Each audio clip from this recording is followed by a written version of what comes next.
아침에 쓰고 밤에 낭독합니다. 안녕하세요. 작가의 일상, 글이 주인공 박철우입니다. 10월 13일 화요일 낭독 시작하겠습니다. 제목, 나는 느린 사람입니다. 2시간째 수학 문제 하나를 붙들고 씨름하고 있다. 뭐가 이렇게 어렵냐? 나로 말할 것 같으면 고등학생 때는 이과였고 대학에서 기계공학을 전공했다. 수능도 적당히 잘 봤고 대학교 졸업할 때 학점도 평균 이상이었다. 그런데 지금 고등학교 문과생 풀라고 만든 9월 모의고사 마지막 문제를 못 풀어서 2시간째 씨름하는 중이다. 내가 대체 왜 이런 조잡한 문제를 머릿속에 집어넣고 씨름하고 있는지 통탄을 금치 못할 일이다. 오늘 아침에 자고 일어나서 읽으려고 어제 저녁에 서점 가서 사온 시집은 표지 한 장 제대로 못 펼쳐봤다. 이따위 문제를 만들어서 내 독서 시간을 잡아먹은 한국교육과정평가원에다 민원 전화라도 할 요량으로 네이버에 접속해 그들의 회사 전화번호를 검색하다 그만뒀다. 내 전화 한 통에 올해 수능 문제가 바뀌는 것도 아니고 내년 수능 문제가 바뀌는 것도 아닌데 아쉬운 소리 해봤자 나만 손해다 싶어 그만둔다. 난 이런 순간마다 내 자신이 초라하다. 나이가 드는 것 같단 말이다. 옛날엔 불의를 보면 뚝심 있게 저항하던 나였으나 나이가 드는 건지 시도조차 해보지 않고 미리 단정 지어버린다. 근데 난 아직도 문제 안 풀었네. 여기까지 써놓고 문제 풀고 올게요. 풀었다. 나는 글쓰기가 직업이지만 학원에서 수학을 가르쳐 밥을 먹고 산다. 가끔 학교나 도서관 초대를 받아 강연을 하기도 하지만 일정하지 못한 그 수입으로는 삶을 연명할 수 없어 학원에서 수학 가르치는 일을 여태 그만두지 못했다.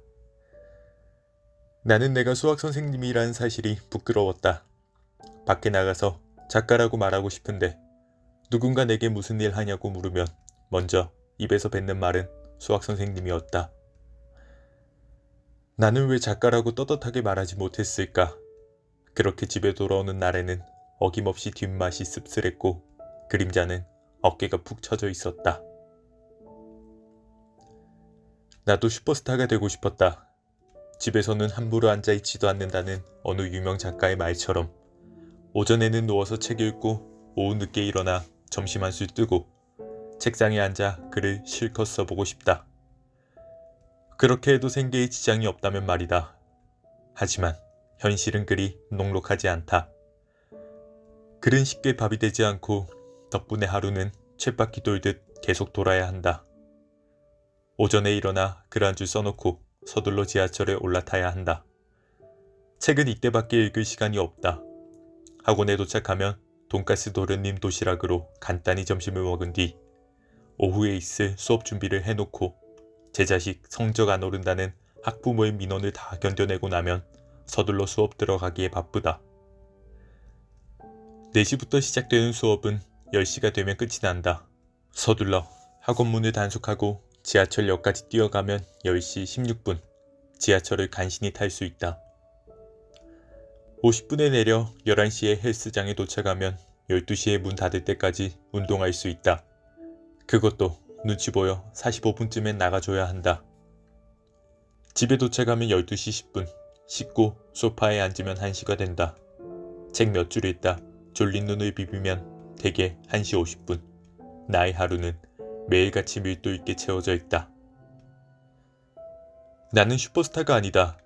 그래서 많은 노동을 견뎌내야 하며 이 생활이 언제 끝날지 기약조차 없다.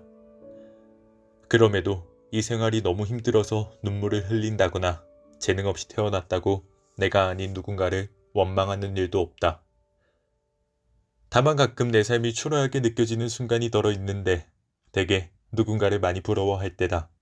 집에 돈이 아주 많고 학창시절부터 그렇게 애쓰며 살지 않던 친구가 하는 일마다 잘 된다거나 지가 잘난 걸 자기도 알고 있을 때 내가 좀 초라하게 느껴진다. 이럴 땐 잘난 척만이 답이다. 생각 주머니를 뒤져 내가 그놈보다 잘난 거 하나쯤 꼭 찾아내야 한다. 그리고 방 안에 혼자 꺼내놔야 한다. 남들 앞에서 꺼내면 외톨이가 된다. 소리내서 내가 잘났다고 얘기도 좀 해줘야 한다. 나는 키가 크다. 키가 186cm다. 어린 시절에 성장에 관해서 단 한 번도 고민해 본 적 없다. 재수 없더라도 좀 들어주시라. 이건 나의 자존감을 위한 일이다. 그 녀석이 돈이 아주 많아도 키는 못 산다. 키는 성형수술로도 고칠 수 없는 타고난 재능이다. 글로 쓰고 나니 더 뿌듯하다. 나 좀 힘들게 살아도 괜찮겠다 싶다. 왜냐하면 키가 크니까. 신은 내게 큰 키를 준 대신 다른 재능을 모두 앗아갔다. 나는 배움에 있어 언제나 느리다. 수학 선생님이지만 다른 선생님들처럼 문제를 빨리 풀지 못한다. 솔직히 말하면 시간 내에 다 못 풀 때도 종종 있다. 글을 쓰고 있지만 단 한 권의 책으로 대박나는 일도 없었다.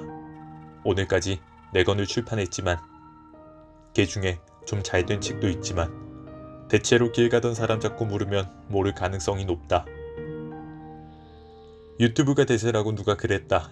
대충 해도 구독자 1만 명은 거뜬하다고 했지만 오늘까지 41명만이 내 채널을 구독하고 있다. 그 중에서 가족, 친구 몇 명 빼고 나면 30명 정도 남겠다. 그럼에도 괜찮다. 나는 원래 느린 사람이다. 더러 모든 면에서 느리다는 것이 나의 인내심을 많이 요구하기도 하지만 그래도 괜찮다. 난 키가 크니까. 나는 키가 크다. 오늘 글은 기승전 큰 키다.